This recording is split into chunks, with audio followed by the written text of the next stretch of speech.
Hello students, आज हम discuss करने वाले हैं न्यू इकोनॉमिक पॉलिसी का पार्ट सेकंड डिस्कस करेंगे, जिसके अंदर हम ये डिस्कस करने वाले हैं कि जब इंडिया के अंदर न्यू इकोनॉमिक पॉलिसी आई, कब 1991 में, तो इंडिया के अंदर कौन कौन से रिफॉर्म्स किए गए। आप सभी को पता है न्यू इकोनॉमिक पॉलिसी के अंदर बेसिकली 3 रिफॉर्म्स किए गए थे, liberalisation, privatisation and globalisation. But तब भी हम डिस्कस करेंगे डिटेल में कि लिबरलाइजेशन क्या था, प्राइवेटाइजेशन क्या था और ग्लोबलाइजेशन क्या था। और आज के पार्ट में हम मेन जो डिस्कस करेंगे वो ये डिस्कस करेंगे कि लिबरलाइजेशन के अंदर गवर्नमेंट ने किन चीजों को अप्लाई किया या किन चीजों को चेंज किया। तो चलिए शुरू करते हैं। मेरा नाम है रवि कश्यप और आप देख रहे हैं इकोनॉमिक्स की 95 प्लस सीरीज।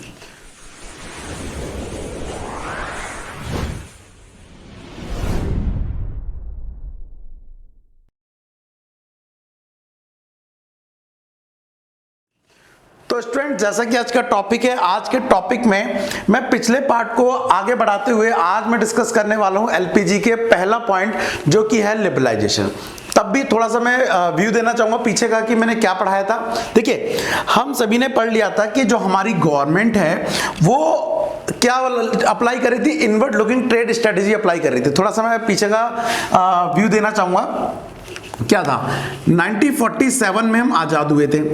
लगभग प्लानिंग कमीशन या कॉन्स्टिट्यूशन बनने में लगभग 2-2.5 साल लग गए और 1950 से हमने प्लानिंग करना चालू किया देश की। और 1950 से 1950 से लेकर 1990 तक हमने अपने देश के अंदर इनवर्ड लुकिंग ट्रेड स्ट्रेटेजी को अपनाया। इनवर्ड लुकिंग ट्रेड स्ट्रेटेजी, अब ये क्या थी ये मैं आपके ऑलरेडी हम डिस्कस कर चुके हैं, बट तब भी मैं आपके साथ डिस्कस कर देता हूं। इसका दूसरा नाम था इंपोर्ट सब्स्टिट्यूशन। इंपोर्ट सब्स्टिट्यूशन, इसका मतलब क्या था? इसका मतलब यहां पे ये था कि जो गवर्नमेंट थी वो थोड़ी सी प्रोटेक्टिव होकर काम कर रही थी। प्रोटेक्टिव कैसे? गवर्नमेंट को लग रहा था कि विदेशी कंपनियां इंडिया में आएंगी तो हमारी जो इंडस्ट्री है, डोमेस्टिक इंडस्ट्री, उनको डिस्ट्रॉय कर देंगी और हमारी डोमेस्टिक इंडस्ट्री उनके साथ कंपटीशन नहीं कर पाएंगी। तो उन्होंने क्या करा, जो बाहर की कंपनियां इंडिया में आती उनको रोक दिया। कैसे रोक दिया? उन पे बहुत ज्यादा टैक्स लगा के, उन पर कोटा सिस्टम लगा के, नॉन टैरिफ जो भी आप जानते होंगे वो लगा के रोक दिया। लेकिन इसकी बेकार बातें हमें देखने को मिली कि 1991 आते आते या 1990 भी हो सकते आके इंडिया की बहुत बेकार हालत हो गई, जिसके अंदर में बहुत सारी प्रॉब्लम फेस करनी पड़ रही थी, जिसमें से मैंने आपको लास्ट पार्ट में बताया भी था। एक प्रॉब्लम उसमें से क्या थी, हमारा बीओपी माइनस में चल रहा था, हमारा फिस्कल डेफिसिट लगातार बढ़ता जा रहा था, हमारे जो पीएसयू है, पब्लिक सेक्टर अंडरटेकिंग है, उनकी जो परफॉर्मेंस थे बहुत ज्यादा बेकार थी। तो और सबसे इंपॉर्टेंट बात, इंडिया का फॉरेन एक्सचेंज रिजर्व बहुत ही ज्यादा कम हो गया था। और ई बुक में तो इवन इतना भी लिखा हुआ है कि इतना ज्यादा कम हो गया कि हमारे पास 10 दिन के लिए पैसे नहीं बचे थे कि हम विदेशों से क्या कर सकें, फॉरेन से इंपोर्ट कर सकें। तब जाके हम गए थे वर्ल्ड बैंक के पास। वर्ल्ड बैंक से बोला कि हमें क्या दे दो, लोन दे दो। उन्होंने कहा लोन तो दे देंगे, लेकिन आपको अपने देश में 3 मेजर रिफॉर्म्स करने पड़ेंगे, लिबरलाइजेशन, प्राइवेटाइजेशन, ग्लोबलाइजेशन। वहीं से निकला था एलपीजी। और उसी पॉलिसी को जब हमने ये चेंज अप्लाई कर दी अपने देश में, तो उसी को बोला गया था न्यू इकोनॉमिक पॉलिसी। 1991 कब आया था? जुलाई 1991 में।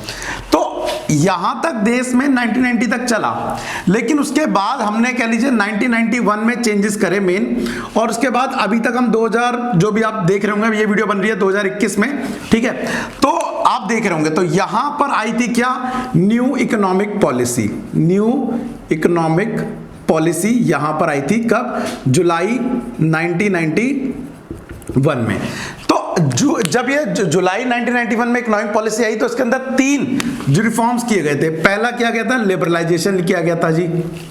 फर्स्ट क्या किया गया था? Liberalisation, sorry. दूसरा क्या किया गया था जी? यहां पे प्राइवेटाइजेशन कर दिया गया, ठीक है। तीसरा क्या करा गया जी? यहां पर क्या? ग्लोबलाइजेशन किया गया। अब लिबरलाइजेशन, प्राइवेटाइजेशन और ग्लोबलाइजेशन, इन तीनों में अभी हम सबसे पहले डिस्कस करेंगे कि लिबरलाइजेशन का मतलब क्या होता है और गवर्नमेंट ने इसके अंदर कौन कौन से रिफॉर्म्स किए थे, ठीक है। ये पता पड़ गया। बेसिकली मैंने पीछे का पार्ट थोड़ा सा बता रही कोशिश करी कि पीछे का पार्ट जो हमारा था वो क्या था। अब आगे बढ़ने से पहले सबसे पहले हमें समझना जरूरी है कि लिबरलाइजेशन होता क्या है जी। लिबरलाइजेशन आप एस लिख सकते हैं, यहां पर जेड भी लिख सकते हैं, कई बार लिबरलाइजेशन वहां पर टर्म यूज हो जाता है। तो लिबरलाइजेशन का मतलब होता क्या है? सबसे पहले मैं इसका एक हिंदी मीनिंग बताना चाहूंगा। लिबरलाइजेशन का मतलब होता है उदारीकरण। हिंदी में क्या मतलब होता है? उदारीकरण।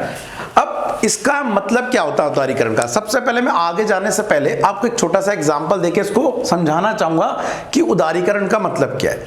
देखिए, कई बार ज्यादातर फैमिली में देखने को मिलता है कि मम्मी और पापा में ज्यादातर बच्चे पापा से डर रहे होते हैं। पापा इस कमरे में होते हैं तो बच्चे उस कमरे में होते हैं, पापा उस कमरे में तो बच्चे उस कमरे में।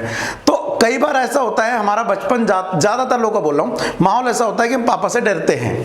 तो एक दिन पापा आते हैं, बड़े प्यार से आपसे बात कर रहे हो, और सोन बेटा कैसा है तू, पैसे वैसे तो नहीं चाहिए, ऐसे पूछ रहे हैं आपसे, और पढ़ाई तेरी कैसे चल रही है, दोस्त तेरे कैसे। अब आज तक आपके पापा से कभी ऐसे बात नहीं हुई है, लेकिन वो आप ऐसे बात कर रहे हैं। आप बड़े परेशान कि क्या हो गया। थोड़ी देर के लिए मम्मी के पास गए, मम्मी जी क्या हो गया, पापा कुछ ठीक है, तबीयत ठीक है पापा की। कारण क्या है? एक्चुअली आपको जो परिवर्तन निकल रहा है ना, आपको जो परिवर्तन लग रहा है वो ये लग रहा है कि पापा इतने कड़क इंसान थे, वो आज इतने नरम कैसे हो गए। सुनना जरा मैं क्या कह रहा हूं। पापा जो इतने कड़क इंसान थे वो नरम कैसे हो गए, ये डिस्कस की बात हो रही थी वहां पर। तो वही चीज यहां पर बात हो रही है कि सरकार ने अपने टैक्स के रवैये में, सरकार ने अपने कोटा के रवैये में क्या लेके आना, कमी लेके आना।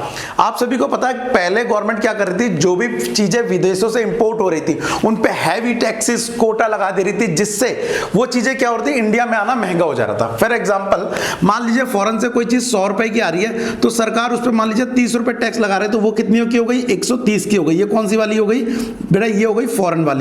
और वहीं अगर मैं डोमेस्टिक की बात करूं, वही चीज हमारी डोमेस्टिक कंपनियां मान लीजिए कितने में सेल कर रही है, 90 रुपीज में सेल कर रही हैं। तो आप देखिए, डोमेस्टिक वाली का जो प्रोडक्ट का प्राइस है वो है ओनली 90, फॉरेन वाली का कितना हो गया, 130। तो ये जानबूझकर टैक्स लगाकर उनके प्रोडक्ट को महंगा किया गया ताकि इंडियन लोग उनके प्रोडक्ट को ना खरीदें। इन्हीं टैक्स को हटाना, उन पर जो ड्यूटी लगी है वो हटाना, उन पर जो रिस्ट्रिक्शन लगे हैं वो हटाना, उसको बोलते हैं बेटा लिबरलाइजेशन, उदारीकरण। ठीक है, चाहे वो डायरेक्टली लगे हो चाहे वो इनडायरेक्टली लगे हो। होपफुली आपको समझ आ गया होगा लिबरलाइजेशन का मतलब क्या है। लिबरलाइजेशन का मतलब रिस्ट्रिक्शन को हटाना। पहले मैं आपको इसे नोट्स के थ्रू समझाने की कोशिश करता हूं कि लिबरलाइजेशन होता क्या है। देखिए, डेफिनेशन क्या बोलिए, liberalisation of a economy means freedom of the producing unit from direct और physical control impose by the government. जो गवर्नमेंट डायरेक्टली या इनडायरेक्टली हमारे प्रोडक्शन पर क्या करती है, रिस्ट्रिक्शन लगाती है, इंपोज करती है ड्यूटी, उनको हटाना, उनसे फ्रीडम को हम क्या बोलते हैं, यहां पर लिबरलाइजेशन कहते हैं। अब लिबरलाइजेशन क्यों किया जाता है, मुद्दा ये भी है। देखो, इससे अच्छी बात होगी अगर मैं पूछूं आपसे कि जब लिबरलाइजेशन होगा तो देश में उसका फायदा होगा या घाटा होगा। आप बता सकते हैं जी फायदा हो सकता है, घाटा, लेकिन लिबरलाइजेशन के इफेक्ट क्या पड़ेंगे जरा देखो।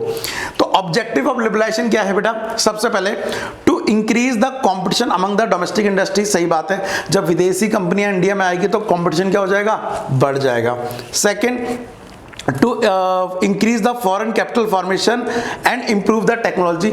अगर विदेशी कंपनियां इंडिया में आएंगी तो अपने साथ क्या लेके आएंगी, अपनी टेक्नोलॉजी भी लेके आएंगी। सही बात है, जो फॉरेन के पास है हमारे पास नहीं है। To increase the debt of the country, sorry to decrease. देखिए, जब विदेशी कंपनियां इंडिया में आएंगी तो अपने साथ अपनी करेंसी लेके आएंगी, तो इससे हमारे पास मनी का फ्लो बढ़ेगा, इनफ्लो होगा, और इनफ्लो होने से हमारे जो कर्जे के जाल में फंसे हुए हैं, डेट ट्रैप में फंसे हुए हैं, वो क्या होगा, कम हो जाएगा। To encourage the cross border trade, दो देशों के बीच, मतलब जो दो बॉर्डर होते हैं उनके बीच ट्रेड क्या हो, ज्यादा हो, उसको बढ़ाने के लिए भी हम क्या करा, लिबरलाइजेशन करना चाहते थे। To expand the size of market, ये इंपॉर्टेंट है। सबसे पहले आप केवल और केवल कहां बेच रहे हैं, इंडिया के अंदर माल बेच रहे हैं, लेकिन अगर आप टैक्स हटा देंगे तो आप दूसरे देश में बेच सकते हैं। फॉर एग्जाम्पल, जैसे मैं ले लेता हूं जापान एग्जाम्पल के लिए। अब जापान वाले इंडिया बेच सकते हैं, आप उनके देश में बेच सकते हैं जाके, तो पहले आपके प्रोडक्ट को केवल 10 लोग खरीद रहे थे, लेकिन 3 और मिल गए दूसरे देश से, तो अब आपके प्रोडक्ट को 13 लोग खरीद रहे हैं, है ना। मैंने एग्जांपल 10 और 3 13 का लिया है, ये करोड़ों में संख्या होती है। तो जब लिबरलाइजेशन होता है तो इससे मार्केट का साइज भी क्या हो जाता है, बड़ा हो जाता है। आप कई लोगों को क्या कर सकते हैं, बेच खरीद सकते हैं। फॉर एग्जांपल जैसे अभी यहाँ देखो, नॉर्मली अगर मैं कोचिंग में पढ़ाता हूँ तो वहां पर केवल 20 30 40 बच्चों को पढ़ा पाऊंगा, लेकिन इस वीडियो के थ्रू मैं हजारों लाखों बच्चों को यहाँ पर क्या कर लेता हूँ, पढ़ा लेता हूँ। तो ये मेरी मार्केट साइज क्या हो गया, बड़ा हो गया ना। चलिए, अब ये आपको समझ आ गया कि क्या था लिबरलाइजेशन, क्या था प्राइवेटाइजेशन, क्या था ग्लोबलाइजेशन, और लिबरलाइजेशन के अंदर हमने क्या किया, मतलब क्या चेंजेस आए और इसके ऑब्जेक्टिव क्या थे। अब आज का जो मेन ऑब्जेक्टिव है वो ये डिस्कस करेंगे कि लिबरलाइजेशन के अंदर क्या क्या चेंजेस किए गए, क्या क्या चेंजेस किए गए। चलिए देखते हैं, एक बार डिस्कस करते हैं और मैं समझाता हूं आपको।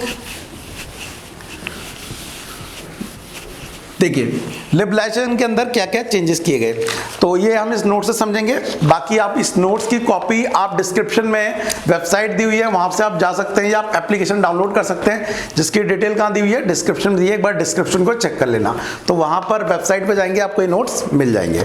चलिए, तो देखो इकोनॉमिक रिफॉर्म्स के अंदर लिबरलाइजेशन में क्या क्या किया गया, जरा ध्यान से देखना।